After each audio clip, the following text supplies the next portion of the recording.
Salut à tous, salut les amis, bienvenue sur ce petit débrief. Comme d'habitude, avant que j'oublie de le faire, si vous nous regardez en replay sur YouTube, n'oubliez pas de mettre un like et tout, tous les trucs de YouTubeurs, vous abonner, vous connaissez le truc. Salut Ali, salut Lopododo, salut Papette, salut Bertrand. C'est le retour des lives des primes. Est-ce que Mourad va solliciter un nouveau partenariat avec Xanax? Non, je pense qu'ils ne répondent pas à mes mails, Xanax. Ils ne me répondent pas à mes mails, Xanax. Ce serait marrant, n'empêche. Ce serait marrant un jour d'être sponsorisé par Xanax. Franchement, il y a vraiment un truc à creuser. Enfin bon, on est là pour parler du très mauvais Rennes-OM, du très mauvais côté marseillais match des hommes de Gasset. On va faire ça un peu rapidement parce que j'ai une grosse journée et il faut que je parte de chez moi assez rapidement. D'ailleurs, je présenterai l'émission sur Football Club de Marseille à 17h30, donc si vous voulez encore me voir, mais dans ce rôle de présentation, donc je passerai les plats, rien de plus, hein, bien sûr. Vous savez, je ne parle pas beaucoup, moi je sais me contenir, c'est bien connu. Je serai donc sur FCM à 17h30 et je suis avec vous pour une grosse demi-heure, on va dire quelque chose comme ça, pour parler de ce match. Donc l'OM a perdu 2 buts à 0 hier à Rennes et l'OM, comme j'ai vu le titre de la Provence, et l'OM rentre dans le rang puisqu'en effet l'OM est septième.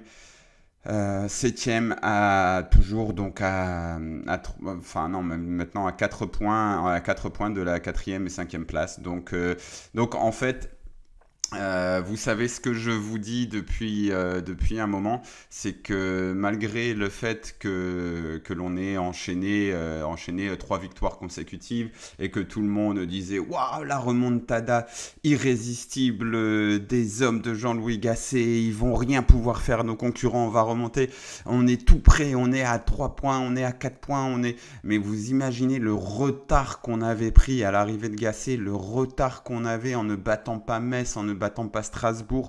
Tous ces matchs-là, en fait, Metz-Strasbourg, ça te fait plus 4. Et là, t'es vraiment dans la bagarre.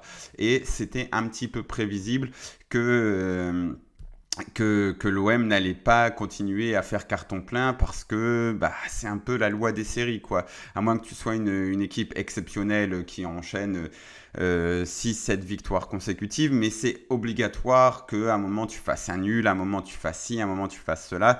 Et là, le calendrier qui se présente à nous va être beaucoup plus musclé avec donc hier ce déplacement à Rennes, puis la réception du PSG, puis un déplacement à Lille, puis la réception de Nice. Donc voilà, là, on va pas faire 9 sur 9 en championnat. C'est sûr et certain.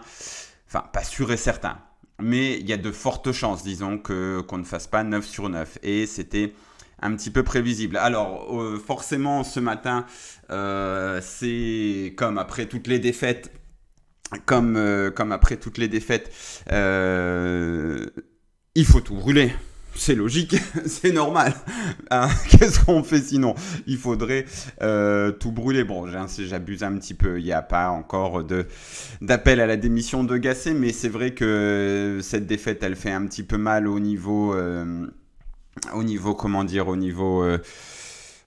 la confiance, elle fait un petit peu mal au niveau de l'élan. En plus, comme le dit Bigfoot, trêve plus défaite qui fait mal est égal déprime du lundi accentuée. Voilà, en plus, tu as la trêve juste avant, donc tu n'auras pas l'occasion de te réveiller. Et en plus de ça, cette défaite, elle arrive après un match contre Nantes vraiment raté, où déjà j'avais trouvé que Jean-Louis Gasset avait un peu beaucoup raté son coup. Il y avait l'absence de Klose, tout ça. Il avait essayé de faire un truc un peu asymétrique, mais on avait joué à peine une mi-temps et pas très bien. Ça nous avait suffi à gagner grâce à un grand Aubameyang qui met un doublé. Ensuite, une gestion de l'effectif encore ratée face à Villarreal où ça ressemblait à rien. Et hier, un match qui comment qualifier ce match en fait qui c'est moins raté que c'est moins raté que Villarreal. En fait, ça ressemble un peu au match de Nantes quoi. On n'a pas fait grand-chose, on perd ce match et on ne sait pas trop quoi dire, quoi faire. Bon bah voilà, on a perdu. Donc ça commence à faire beaucoup. Donc Nantes, Villarreal plus Rennes, ça casse un peu l'élan, l'euphorie. Alors l'euphorie qui était quand même un petit peu... il y avait quand même un petit peu de second degré là-dedans. Et dans tous les cas, ce que je voulais dire aussi, c'est, d'accord, là, l'euphorie est cassée, mais la saison est toujours un peu en vie. Peut-être qu'on va aller nulle part, mais je pense que si nous n'avions pas changé de coach, on serait déjà nulle part. C'est ça le grand truc. Peut-être que la route de la saison de l'OM 2023-2024 va se terminer dans le fossé, mais si on avait gardé Gattuso, on serait déjà dans le fossé et il n'y avait plus grand-chose à faire. Donc il y a au moins des échéances un peu excitantes après la trêve, notamment ce quart de finale qui va être très difficile contre Benfica, mais où l'OM a tout de même une chance. Donc on va se dire qu'on n'est pas encore mort, mais clairement ce match d'hier c'est un retour à la réalité. Cette tactique asymétrique et la gestion de l'effectif ne marche plus. Il va falloir renouveler si on ne veut pas être nulle part comme tu dis. Ouais, je pense qu'il y a un truc comme ça à faire. Jamais capable de faire un résultat contre les 8 premiers. Avec ce qui arrive, on va plonger dans les abysses, on finira 8 dixièmes. Après, Gasset, il n'a pas joué tous les autres matchs. Là, on lui a proposé un match à l'extérieur à Rennes, en bout de série, machin. Bon, c'est complètement raté. Hein. Je veux pas. Moi, je pense vraiment que Gasset, là contre Nantes, il se rate. Contre Villarreal, sa gestion d'effectifs, comme je l'ai dit lors du précédent live, c'est complètement raté parce qu'au final, tu reposes personne. Les joueurs, ils ont passé 90 minutes en apnée, à se battre, à essayer de garder un peu d'oxygène et à passer tout près de l'élimination alors que tu allais là-bas avec 4 buts d'avance. Donc, complètement raté la gestion de l'effectif là, et donc là c'est un peu les conséquences. Les joueurs semblaient un peu fatigués, il n'y avait pas eu de course à haute intensité et je sais plus, hier donc à la fin du match j'ai simplement dit voilà, cet OM n'a plus le luxe de ne pas être en niveau d'alerte maximum en courant partout. Depuis que la situation est revenue à un semblant de normalité, de calme depuis Nantes, il est en danger. C'est dur physiquement, mais il n'y a pas d'alternative, à fond ou la mort. Je pense vraiment qu'il y a pas mal de ça en fait, c'est-à-dire que depuis qu'on est en mode oui mais ça va, on a sauvé les meubles, ça va, maintenant il faut gérer, il faut pas qu'on soit trop fatigué, il faut pas qu'on fasse ci, il faut pas qu'on fasse ça, on peut pas, non, on n'est pas le Real Madrid, on n'est pas Manchester City, on n'est pas une équipe qui peut être en gestion. On est une équipe qui est supérieure à 70-80% normalement des équipes en Ligue 1, mais où il faut s'arracher, il faut tout donner. Et en plus de ça, vu que tu es dans une situation un peu pourrie, il faut que tu t'arraches sur le terrain. Hier, en fait, c'est ça qui est marquant, en fait, c'est ça qui m'avait marqué avec l'arrivée de Gasset. C'est que sur les premiers matchs, on voit des joueurs qui s'arrachent, qui courent, le pressing, il est intense, en fait, tout simplement, ça fait plaisir. Je pense que ce que veut voir le Vélodrome, c'est ce qu'on veut tous voir. On veut voir des mecs qui s'arrachent, qui font des efforts et on se dit, waouh, là, il a fait un gros effort. Donc, contre Villarreal aussi, contre Clermont aussi, à une certaine échelle, et contre Montpellier aussi. Et depuis la démonstration contre Villarreal, il y a cette idée de gestion. Et cette idée de gestion, elle passe pas. On ne peut pas se permettre de jouer comme un grand club. On doit se permettre de jouer, on doit jouer comme un club à l'arrache, parce que la fin de saison, elle est à l'arrache. Et je sais que c'est fatigant et tout, mais il reste quoi ? 2, 4, 6, 8, 10 matchs. Il reste 10 matchs. 10 matchs en 2 mois. Bah, franchement, tu t'arraches. Et puis, et je pense qu'on a encore plus souffert de cette intention de gestion que de l'absence, par exemple, d'un mec comme Balerdi, qui est très important, ou de ces mecs qu'on aurait pu reposer, parce qu'Aubameyang, hier, il n'est pas reposé, Kondogbia, il n'est pas reposé, Mbemba, il n'est pas reposé, Klose, il est mauvais. En fait, je pense que l'intention n'était pas là. En fait, l'intention de repos nous a fait énormément de mal sur ce match, et pourtant, Rennes n'était pas flamboyant. Je pense que Rennes a plutôt mérité sa victoire parce qu'on n'a rien fait, et puis surtout voilà, à cause de ça, c'est-à-dire 7 tirs à 8, mais on n'a cadré qu'une seule fois. Mais franchement, le match peut très facilement se terminer sur un match nul aussi. Moumbagna reprend bien ce ballon sur le coup franc d'Aubameyang. Si encore une fois Aubameyang nous enlève une épine du pied avec ce coup franc et que ça termine dans les pieds au bon endroit de Moumbagna, bon bah c'est fini. Mais on peut pas se permettre d'être dans la gestion, on peut pas se permettre, et on est omnibulé par ça, et ça c'est un peu c'est un peu le gros problème, quoi. C'est un peu le gros problème. Je pense que c'est un peu un problème des coachs français, c'est de toujours penser au prochain match avant de penser à celui qu'il faut jouer là. Et ce qui est paradoxal, parce que ça ne fonctionne pas avec la fameuse expression prendre les matchs les uns après les autres. Mais ce truc de ok, on va penser à ce match-là avant de penser au match suivant, c'est contre-productif, et au final ça te coûte plus cher, parce que le pendant négatif du fait on joue tous les matchs à fond, on s'arrache, c'est que tout le monde me dira ah mais Mourad, comme ton Bielsa, machin, toutes ces équipes elles finissent cramées, et puis des fois elles s'effondrent complètement. C'est pas grave, effondre-toi une fois, perds un match 4-0. Je pense que le rapport gain-perte est plus important, voilà. Et surtout dans la situation où est l'OM actuellement, en fait. C'est ça le truc, c'est que je pense que peut-être qu'en effet, si tu joues tout à fond, etc. Et ben peut-être que à Villarreal tu t'épuises moins, peut-être que tu mets complètement les remplaçants et que tu leur dis jouer à fond, et que tu perds le match 2-1 en ayant fait un bon match, et que là, sur ce match-là, les joueurs sont de meilleure qualité, que tu fais un match nul, machin, tout ça. Je pense qu'il y a un peu une idée comme ça. Salut Ricky, j'avais pas vu que tu avais débarqué sur le chat. Alors, qu'est-ce que tu nous dis? Cet effectif est bon, ils ont des qualités, mais ce sont des pourritures du niveau perso. Après le renvoi de Gattuso, ils se sont mis à fond uniquement pour sauver leur propre image et pour faire plaisir aux gentils papy Gassé. Ils ont fait 4 gros matchs et ont déjà trahi le gentil tonton pour se remettre en repos au détriment de notre club de cœur. En plus, Gassé fait l'énorme erreur de leur donner l'excuse de la fatigue. Je sais, franchement, je sais pas.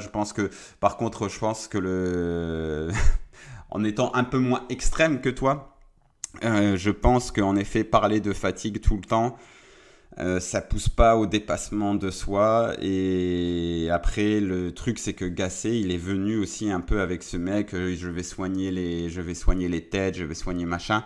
Donc il est un peu obligé de leur donner le change là-dessus, et là il est pris à son propre piège. Donc je comprends un peu ce que tu veux dire. Je pense pas que ce soit de si mauvaises personnes, mais en effet, le match d'hier a été raté. Après, on est toujours en vie dans cette saison, et déjà c'est inespéré il y a 2-3 semaines. 2 victoires à l'extérieur cette année contre les actuels 15e et 18e Loudiv et de Mars. En effet, on est nul, désastreux à l'extérieur. On ne sait pas gérer, notre effectif est trop léger. Ouais, ça aussi, notre effectif est trop léger, oui et non. Oui et non, Iki, parce que regarde, je veux dire, c'est... T'as des joueurs sur le banc, en fait, tu vois. T'as Moumbagna, tu l'as acheté typiquement pour être le remplaçant, par exemple, tu pouvais le faire jouer là-bas. T'as Luis Enrique, Moumbagna, Unai, c'est des joueurs et genre Pape Gueye aussi, qui étaient rentrés hier. Bamo Meïté, t'as des mecs comme ça qui ne sont pas tes titulaires, et Ulysse Garcia c'est un remplaçant, Joaquin Correa, bon bah on sait pas trop ce qu'il est devenu, mais voilà, t'as 7 ou 8 joueurs qui sont de vrais remplaçants, qui peuvent t'aider à faire tourner. Donc, et en sachant qu'encore une fois, les effectifs, comme j'en parlais dans une vidéo en début de saison, C'est prouvé, alors je vais pas dire de bêtises, mais il me semble que les 11 plus gros temps de jeu prennent 70 à 75% de tout le temps de jeu général, c'est-à-dire que si tu prends tous les minutes à jouer, les 11 mecs, tes 11 titulaires vont prendre 70 à 75%. Donc il reste de 25 à 30% pour les autres. Et si tu prends les 16 joueurs les plus concernés, ils prennent 90 ou 91% du temps de jeu. Ça veut dire que, grosso modo, avec un effectif de 16 joueurs, tu fais toute la saison, si tu gères bien les trucs et tout. Et là, je parle de ça même pour des équipes comme Liverpool, par exemple, la saison où ils vont en finale de Ligue des Champions, etc. Donc, bon, normalement, tu dois pouvoir gérer. Normalement, l'effectif n'est pas trop léger. Il y a certains... Et par contre... Par contre... Par contre, il y a un truc, je vois Kriki, tu parles de Gay, qui a été très mauvais hier, mais quand il a été très bon contre Clermont, on était tous là à dire « Waouh, putain, il faut le prolonger ». Moi, j'aimerais bien parler de Kondogbia quand même, hein, Geoffroy. C'est Geoffrey, je sais, mais ça me fait rire pour faire comme dans Les Visiteurs. Il est... Kondogbia, il donne quand même un peu ce sentiment de joueur en fin de cycle quand même. Peut-être que c'est méchant et c'est là où il faut faire attention parce qu'il faut pas tomber plus que de raison sur des joueurs, mais Kondogbia, ça doit être un peu ton patron. Et là, il vient d'enchaîner 2 titularisations où j'attendais beaucoup de lui, contre Villarreal et contre Rennes. Et il est nul les 2 fois. Il est nul, il perd des ballons, il ne sert à rien. Il a, comme le dirait l'ami Théo, cette attitude de grand joueur quand il se relève, genre je suis un daron, attends, ouais, respecte-moi. Mais mis à part cette attitude, je le trouve très moyen. Il avait été bon contre le Shakhtar. J'avais trouvé bon contre le Shakhtar notre ami Kondogbia, mais autrement c'est autant Aubameyang est en train de prouver à tout le monde qu'il a encore du football à 34 ans, autant Kondogbia il donne l'impression il donne l'impression quand même d'être un joueur je sais pas, c'est pas un joueur comment qualifier Kondogbia? Comment vous qualifierez Kondogbia? Parce que je sais qu'il passe un peu entre les gouttes parce qu'il a cette attitude, ce port altier, ce truc où tu te dis, bah quand même, il est pas mal Kondogbia. Mais moi, je le trouve vraiment au mieux moyen et, et souvent, comment dire, je trouve pas le mot, mais on ne peut pas compter sur lui, quoi. C'est-à-dire qu'il est moyen que quand tu es dans des situations compliquées, par exemple Villarreal, tu prends l'eau, etc. Il y a des vagues, machin. T'as un mec qui a joué à l'Inter de Milan, à l'Atlético Madrid, qui connaît parfaitement les missions parce qu'il a joué à l'Atlético, résistance dans nos 30 mètres, machin. Bah, tu le vois pas, il perd les duels et il ne dégage rien techniquement. Il ne dégage rien techniquement, rien physiquement. Et à chaque fois qu'il tombe, t'as peur qu'il soit blessé. Donc c'est compliqué. C'est compliqué. Donc franchement, Vidam qui dit c'est ma plus grosse déception du mercato. Ouais, Grinta Fab, intermittent du spectacle. Je sais pas, c'est pas une fraude non plus, c'est un joueur qui a été bon, qui a été champion du monde U20. Mais vous voyez, par exemple, le joueur qui a été champion du monde U20 avec lui au milieu de terrain, alors bon, il y avait Pogba, d'accord, mais devant, il y avait aussi Jordan Verretou. Jordan Verretou, à un moment, on voit son apport, on comprend à quoi il sert, on se dit, ok, il a une certaine assurance technique, il court beaucoup, il peut être en dépassement de fonction, il va là, et c'est quelqu'un de sûr techniquement. Et Kondogbia, en fait, moi, je comprends pas. J'ai l'impression que Kondogbia, c'est devenu plus l'idée d'un joueur que le joueur qu'on pense qu'il est. C'est-à-dire que l'idée du joueur, on se dit, ouais, on va mettre ce grand costaud au milieu qui techniquement est bon, et voilà, ça va être le pilier de notre milieu de terrain. Sauf qu'en fait, c'est un pilier un peu construit en carton, quoi. Donc ben, tout le truc s'érode et voilà, quoi. Donc, Kondogbia, ouais. Je sais pas si c'est juste une saison sans, ça peut arriver. Mais franchement, Kondogbia, c'est pas bon du tout, hein. J'aimerais bien voir un petit peu parce que c'est vrai que je l'avais un petit peu perdu de vue. La Liga, c'est pas vraiment mon championnat préféré. Donc j'aimerais bien savoir quel était son temps de jeu ces dernières saisons. Mais ouais, Kondogbia, c'est... ouais, voilà, bon, 20 matchs en ayant cumulé moins de 1000 minutes de jeu. Bon, c'était un remplaçant, quoi. En fait, ouais, il y a vraiment ce côté. Ce côté, on a pris habituellement. Je pense que Longoria, il avait un peu un profil de recrue, qui étaient des joueurs sur le rebond. C'est-à-dire qu'à la base, il va chercher notre ami Saliba, hein, qui est là, qui est un joueur qui normalement, tu ne peux pas l'atteindre, mais étant donné qu'il s'est un peu perdu en partant à Arsenal, etc., là, tu peux le faire venir chez toi. Under, lorsqu'il sort, c'est un grand espoir. Normalement, tu peux pas l'avoir. Là, vu qu'il est un peu dans une période creuse, tu le ramènes. Pareil, Guendouzi, qui s'était un peu perdu entre Arsenal, le Hertha Berlin, machin, tu le ramènes. Donc c'était des joueurs plutôt jeunes que tu faisais rebondir. Et là, cet été, j'ai l'impression que le profil moyen de l'équipe, de la recrue, c'est devenu des joueurs qui connaissent plutôt la Ligue 1, comme Kondogbia, comme Aubameyang, mais qui sont censés aussi être des tauliers et qui vont apporter ce côté, on passe un palier, quoi. On passe un palier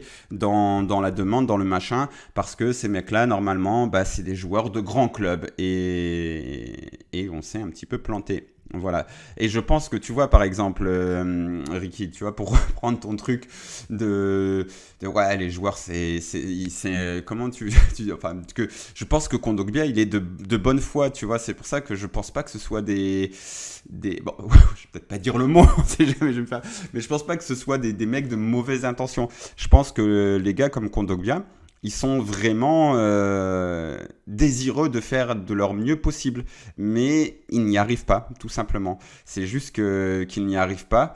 Et voilà, donc, ouais. Ali qui dit Kondogbia, je trouve pas assez décisif, j'ai l'impression qu'il se fait dessus dès qu'il faut prendre les commandes. Ouais, bah, moi j'ai même perdu l'espoir. Enfin, tu vois, j'attendais même pas trop ça. J'attendais pas de Kondogbia qui soit décisif. J'attendais qu'il soit ce gars qui rassure tout le monde, voilà, comme à Villarreal quand tu es en train de prendre l'eau, qui rassure tout le monde parce que il va au duel sur le 10, sur le milieu offensif. Il va au duel, il récupère le ballon, il fait un crochet sur le mec qui vient le presser et il fait une belle passe qui fait souffler tout le monde. Moi, dans l'idéal, c'était ça que j'attendais. Ou alors, bah, t'es protagoniste, t'as le ballon, il lit bien une trajectoire de balle, il coupe une contre-attaque et il lance une attaque immédiatement par une bonne passe, par un truc simple. Et en fait, c'est pas du tout ça, quoi. C'est que généralement, bah, les duels, il les perd. Il veut y aller à l'épaule, mais il tombe. Ou alors il fait des passes, enfin il y a une ou deux passes qui sont réussies comme celle pour Aubameyang, tout ça quand même, c'est pas une fraude totale, c'est pas un faux joueur de foot, mais c'est vrai que c'est un joueur qui aujourd'hui a beaucoup plus de dégaine que de qualité technique et physique, quoi. Tu ne peux pas haïr mais Kondogbia, c'est le même genre de poseur. Ouais, après Kondogbia a fait 2-3 trucs en plus dans sa carrière, je pense, mais ouais, c'est un gros flop, Kondogbia. C'est un gros flop, je trouve. Il y a quelqu'un le Pododo, qui nous parle pour le salaire qu'il prend. En fait, c'est ça aussi, voilà. Tu fais bien de rebondir là-dessus parce que tu dis, pour le salaire qu'il prend, la dimension qu'il devait prendre. Voilà, c'est ça, en fait.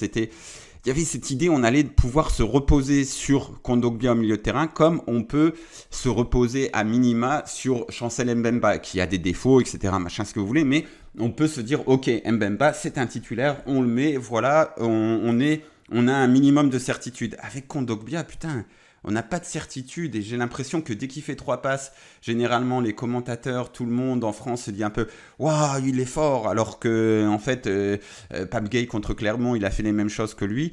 Donc,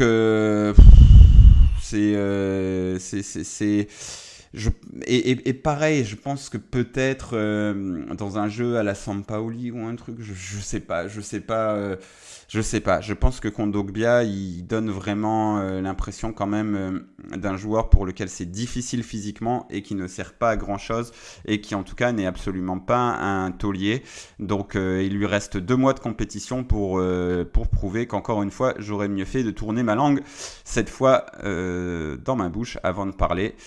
Mais j'ai un petit peu peur que ce ne soit pas le cas. Parce que oui, hier, Pape Gueye a été très mauvais. On va aller voir un petit peu les... Parce que j'ai vu tout le monde, machin, dire truc Pape Gueye. Bon, c'est vrai qu'il a été nul, Pape Gueye. On va pas tourner autour du pot. Il a été nul. Il a raté beaucoup de trucs. Il y a un contre, à un moment, il y a 5 mecs devant lui. Il y a personne à gauche, il la met à droite. Où il y a 50 rouges et noirs. Porqué pape. On n'a pas compris, mais c'est un remplaçant. En fait, c'est ton remplaçant, Pape Gueye. Et pareil, quand on dit, waouh, putain, Pape Gueye, il nous respecte pas, il part en fin de contrat et tout. Bon, c'est vrai qu'il y a là-dessus, il y a un truc où tu te dis, ouais, il aurait pu faire un effort, machin. C'est le business du foot et dans tous les cas, pour moi, Pape Gueye, c'était Jean Onana à Lens. En fait, Pape Gueye, c'était Pape Gueye à l'OM, c'est Jean Onana à Lens. C'est un remplaçant au mieux, donc j'allais pas pleurer sur son départ. Et après, c'est le business du foot, machin, tout ça. Mais par contre, ouais. Donc, ouais, beaucoup de taclés, il y a beaucoup de tacs de Pape Gueye, il y a beaucoup de fautes aussi, 4 fautes quand même réalisées au niveau des passes, parce que c'est là où ça a un petit peu péché. Parce que on a... Bon, déjà, il touche plus... En fait, déjà, il touche plus de ballons que Geoffrey Kondogbia, Pape Gueye. Dans cette idée de... Souvent, on a vu, surtout en première période, un peu cette idée de carré au milieu de terrain, et donc Kondogbia et Pape Gueye étaient un peu sur la même ligne. Après, Pape Gueye se projetait peut-être un peu plus parce que il est un peu plus jeune que Kondogbia et logiquement un peu plus frais. Donc, ouais, il y a eu du déchet, notamment sur les longs ballons, mais pareil, Kondogbia, bon, bah, il a réussi 2 longs ballons sur 5. Franchement, bon, après, j'ai déjà beaucoup parlé sur Kondogbia, donc je vais pas continuer. Que dire, je sais pas, tous les joueurs ont été assez mauvais, quoi. Klose aussi, bon, c'est le Marseillais qui touche le plus de ballons au final, 89 ballons touchés, avec Chancel Mbemba et Bamo Meïté. Ça dit quelque chose du match que tu as passé quand même. Voilà. En sachant, j'ai vu aussi beaucoup de critiques sur Amin Harit, qui a des limites.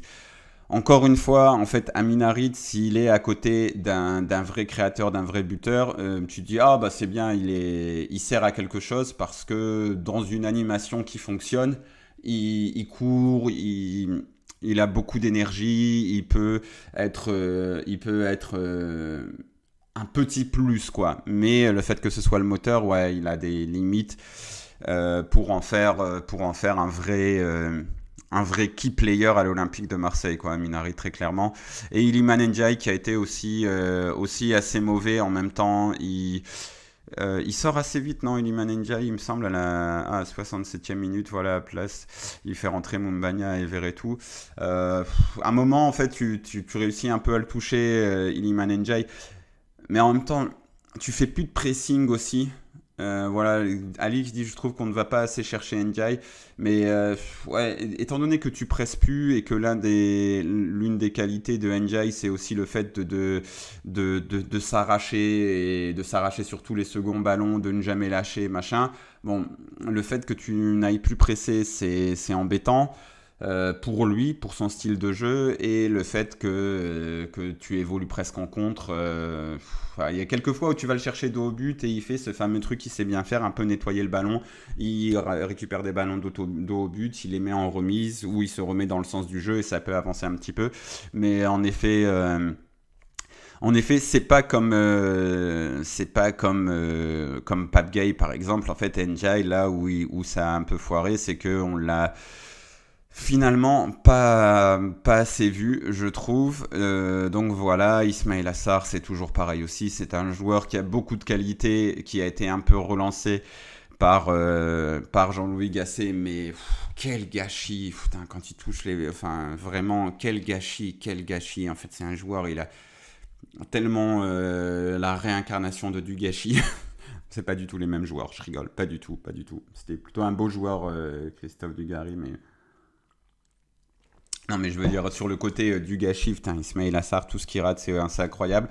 Et Aubameyang aussi, qui était assez peu là. Une conséquence aussi du fait d'avoir complètement raté le turnover le turnover contre Villarreal. Bah, t'as des joueurs genre Aubameyang, tu sens que ils sont un peu cramés, quoi, ils y arrivent plus trop. Qu'est-ce qui t'arrive, Wooscord? Pourquoi ça passe pas? Ah, Wooscord est hors ligne, malheureusement. Euh, donc, voilà, je suis toujours là, je suis toujours avec vous les amis, dites-moi parce que vu que WhoScore est hors ligne, ça me fait un petit peu peur. Ouais, ça fonctionne plus. Est-ce que tout est hors ligne ou seulement Who Scored? Non, non, ça va, ça a l'air d'aller. Ça a l'air d'aller. On dirait qu'il n'y a que WhoScore. Dites-moi quand même si je suis toujours avec vous, hein. Oui, oui, c'est bon, ça va. Ouais, donc... on parlait de qui? On parlait de qui? On t'entend plus. Attends, tu rigoles, tu rigoles, Ricky? Vraiment? On t- C'est bon, j'ai compris que c'est les... comme Guy. Tu es méchant. Tu es méchant. Mais donc, ouais, c'est dommage parce que je voulais aller regarder la position map, la carte des positions. Ah, voilà, ça va, on va y retourner. Player position. Donc... Donc on voit nos amis au milieu de terrain, la doublette, les jumelles de Rochefort, Gay et Kondogbia, qui ont donc pas servi à grand chose. On voit un petit peu, elle est intéressante finalement cette carte des positions parce qu'on voit que les deux donc se marchent un peu sur les pieds. Et ce qui est dingue aussi, c'est que là donc tu avais un double pivot avec deux joueurs qui sont censés quand même être plutôt à vocation défensive et que sur le but, t'as un mec qui se met, c'est dans la surface, mais qui se met genre là entre les défenseurs et les milieux de terrain. C'est même pas, ils sont 8 dans la surface. Toi, t'es 8 et pourtant, il a le temps, l'espace. T'es complètement débordé. Et il y a ça aussi avec Kondogbia. Putain, on dirait qu'il est... Oh, il est lent. Il est lent, c'est dur.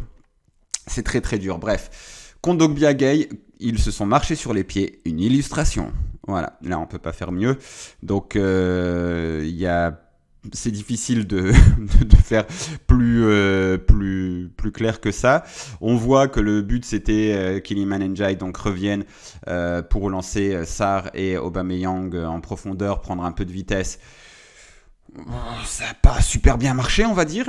Ça n'a pas super bien marché. Et Amin Harit, un petit peu en soutien d'Aubameyang, plutôt sur le côté gauche. Jonathan Klaus qui devait apporter aussi un plus offensivement. Bon, voilà. Ça a foiré. Tout ça a foiré et ça n'a pas ressemblé à grand-chose finalement. Tu as eu énormément de mal à gérer les mecs comme Martin Terrier, justement. Les montées un peu de Bourigeaud, tout ça. Enfin, dès qu'il y a eu du mouvement, t'as donné l'impression d'une équipe vétéran contre une équipe du 20, quoi. C'était dur. Et encore, une équipe de vétérans, mais sans le vice, parce que tu concèdes quand même un penalty un peu teubé. Donc voilà, Rennes avait été hâte en moins pour sa défense centrale et donc plus trop sa faculté technique pour relancer derrière. On n'a pas su en profiter une seule fois. Ouais.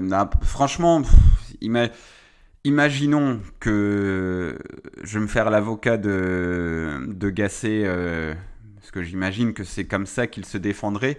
Imaginons que Moumbagna mette la grosse occasion qu'il a. À mon avis, le match il se termine à 1-1. À mon avis, il y avait largement la place pour que le match se termine à 1-1. Et là, il se dit, eh ben, écoutez, vous me faites chier, mais au bout d'un moment, j'ai été chercher un match nul à Rennes. J'ai fait 3 victoires, 1 nul en championnat et j'ai passé 2 tours de Coupe d'Europe. Donc voilà. Et on y était presque, quoi. On y était presque. Après, Sur les résultats, ça doit pas être si affolant, mais en fait, la situation couplée au contenu fait qu'on se dit ah ouais voilà, parce que les contenus contre Nantes, contre le Villarreal, ça a été désastreux, et donc contre Rennes ça a été au mieux moyennasse. Donc nous retrouvons 7ème. N'oublions pas, à chaque fois qu'on disait ouais mais on revient, on est revenu. Il y a encore un truc à jouer. Mais lorsque tu enchaînes 3 victoires consécutives et que tu prends une place, c'est que tu as vraiment t'as pris 2 places. Je pense que Gattuso, il est licencié, il est 9ème, on est 7ème. 7ème et ouais, avec un point d'avance sur la 9ème place, quoi. Donc il y a encore beaucoup à faire. À mon avis, il faut viser la 5ème place. Après, forcément, si tu peux prendre la 4ème, écoute, essaye le tour préliminaire de Ligue des Champions, mais en tous les cas, ça nous envoie en Europa League, le tour préliminaire de Ligue des Champions. Les clubs français, ils savent pas passer. Même tu leur mets Ludo Goretz, on se fait éliminer contre Ludo Goretz. Il faut être franc à un moment. Hein. Donc voilà. Donc écoutez, moi, j'aimerais bien terminer 5ème. Si on termine 5ème, qu'on fait une demi d'Europa League, je serai satisfait.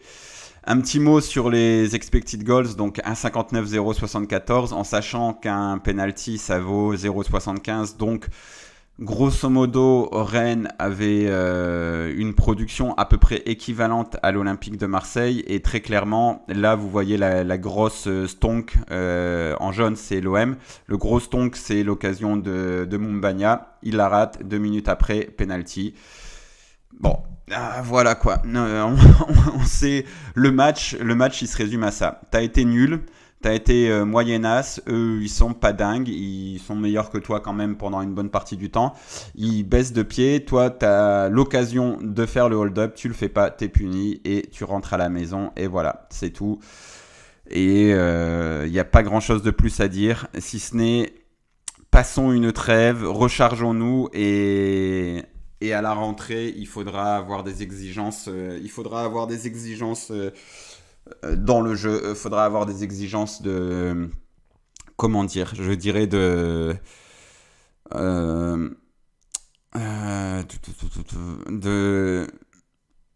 d'investissement. Voilà, faudra vite jeter à la poubelle cette histoire de gestion. Ça marche pas. Depuis qu'on est rentré dans la gestion, on se plante à longueur de temps. Donc la gestion, on jette et on s'arrache. Voilà. Il faut retourner à l'OM on s'arrache project. C'est le seul truc qui fonctionne pour l'OM Redemption Tour. Voilà, je m'appelle. Bonjour, Jacques Henriero, créateur de concept. Oui, ça fera 150 000 euros. C'est mes prestations. C'est comme ça lorsqu'on est un créateur de qualité. D'ailleurs, j'ai eu mon premier paiement de Twitch, 77 euros. Là, je peux vous dire que là, je suis devenu riche. Mais je vous remercie tous. Et d'ailleurs, j'ai oublié de remercier Flétan Ténébreux. Toujours faire attention lorsqu'on lit des trucs, mais des pseudos. Pour son prime, merci à toi. Merci à vous, les amis. Et moi, je vais vous laisser. Je vais mettre le replay vite sur YouTube. Et je fonce à l'autre bout de Marseille pour enregistrer 2 émissions. Et pour FCM, et Lopo Dodo qui nous dit que Mourad compte-tu suivre les pas de Tudor avec la Lazio, mais bien sûr, Gendouzi doit être content, mais bien sûr, non, mais si Tudor va à la Lazio, bien sûr que je ferai l'effort de regarder les matchs. Est-ce que là, je regarderai dans tous les cas. Je me dis que c'est compliqué, ça va peut-être être compliqué de mettre un style de jeu immédiatement, mais c'est pas mon club préféré aussi, la Lazio, on va pas se mentir. Donc ça m'embête un peu, mais c'est une bonne idée, qu'ils ont d'aller chercher Tudor. Franchement, déjà Naples aurait dû. Naples aurait dû le prendre quand on voit la saison qu'ils font. Je suis sûr qu'il aurait fait mieux que ça. Et Saïd84, il dit tu rêves Mourad, si on prend 3-4 points lors des 3 prochains matchs, c'est un miracle, il n'en restera plus que 5 matchs. Mais je dis, ouais, c'était Guendouzi, c'est Michael Scott qui retrouve Toby. C'est ça, il va faire le même quand il va rentrer comme ça au centre d'entraînement, tout joyeux avec son sac. Et là, il va passer dans un bureau et il va voir la grosse tête de Croate quand il dort comme ça à un bureau. Et il va hurler « Non !» Ah là là, qu'est-ce qu'on s'éclate. Ah, tellement fun. Tellement fun. Ah, ce serait marrant d'assister. En plus, il a vraiment la gueule pour faire le non.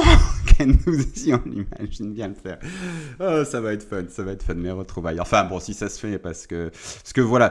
Mais en effet, Saïd 84, je pense qu'on va prendre... En fait, moi, ça fait un moment que je me dis, dans tous les cas, on va prendre peu de points ces prochains matchs. Et... écoute, moi, si sur Nice, je sais pas pourquoi, je sens bien qu'on les gagne.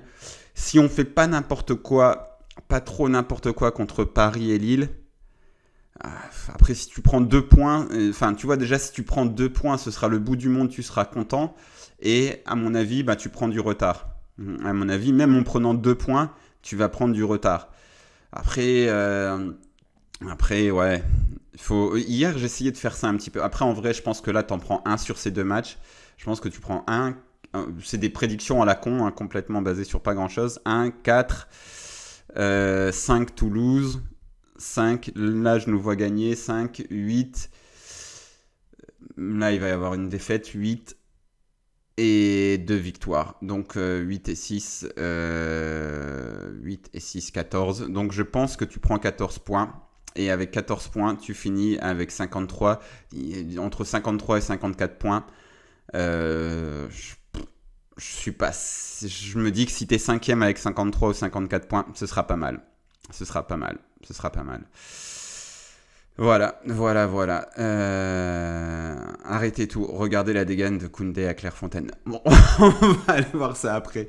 Sarri à l'OM l'année prochaine, bonne idée. Je suis pas certain. Avant Sampaoli, Sarri, c'était limite un rêve. C'est un joueur, c'était un entraîneur extraordinaire, vraiment. La manière dont il a fait jouer le Napoli. Putain, je me souviens d'un Naples-Shakhtar où il y avait Sarri contre Fonseca. T'avais des relents, c'était n'importe quoi. Piatov, qui était le gardien du Shakhtar, qui était tout nul, qui relançait, qui faisait des passes de taré dans l'axe. Tu disais, waouh, c'était incroyable. Et s'il faisait ça, c'est parce qu'il y avait un pressing de malade côté Naples. Et t'avais, Naples, c'était vraiment l'une des plus belles, si ce n'est la plus belle équipe d'Europe sous Sarri. Et c'était horrible qu'il ne gagne pas la Serie A. Et ensuite, il est parti à Chelsea. C'était un peu spécial. La Juve. En fait, entre Chelsea et la Juve, je pense qu'il a un peu foiré son côté jusqu'au boutiste parce qu'il était jusqu'au boutiste dans son idée de jeu. Et il a mis trop d'eau dans son vin. Et à la Lazio, il y avait des résultats, mais clairement, il y avait beaucoup moins de risques. Les relances, c'était beaucoup moins dingue parce que le truc de dingue du Naples de Sarri, c'était les circuits de relance, mais il te faisait des trucs, mais c'était extraordinaire à voir. À la Lazio, on l'a pas revu. On a revu peut-être pas un jeu de possession stérile, mais en tout cas, on a vu un truc beaucoup plus normal. Alors les résultats étaient bons. Il a fait 2-3 trucs pas mal, mais voilà. Et évidemment, qui demande une saison sans Europe, tu penses que c'est grave? Moi, ça me ferait bien chier. Franchement, même une qualification en Conference League, je prends tous les jours. C'est important que l'OM soit en Coupe d'Europe. C'est important que l'OM fasse des quarts de finale, des demi-finales. On se rend pas compte, en fait, parce que tous ces débats sur ouais mais ça fatigue et tout, on se rend pas compte du plaisir que l'on a à avoir des matchs de Coupe d'Europe dès qu'il y a des huitièmes, des quarts, des trucs. C'est tellement bon en fait de voir ça, d'aller au stade, de se dire ah putain on a perdu 2-0 à l'aller, il faut qu'on fasse une petite remontada machin. C'est tellement c'est tellement bon en fait l'Europe et franchement c'est pour ça que même l'Europa League, la Conference League, il faut prendre. Donc L'Europa League, ce serait pas mal. Ce serait pas mal. Et si Paris gagne la Coupe de France, la 7e place, c'est pour... Ouais, apparemment, la 7e place est aussi qualificatif. Donc voilà. Bon, les amis, ça fait... je suis désolé, LDV13 qui vient d'arriver, qui dit bonjour Mourad, bonjour tout le monde, quel piètre match. Malheureusement, c'est la fin. C'est la fin. On fait un petit peu court aujourd'hui. Je vais vous laisser les amis, je vous dis à très bientôt, je vais balancer une ou deux vidéos pendant la trêve. Et puis on se retrouve tout à l'heure aussi 17h30 sur Football Club de Marseille. Et il y aura un autre truc sur Football Club de Marseille, une autre petite émission, un petit peu Bernard Pivot, voilà, qu'on balancera sans doute mercredi ou jeudi. Et puis sur ma chaîne YouTube, on fera un truc. Et puis peut-être aussi sur la chaîne Twitch, on s'organisera un ou deux lives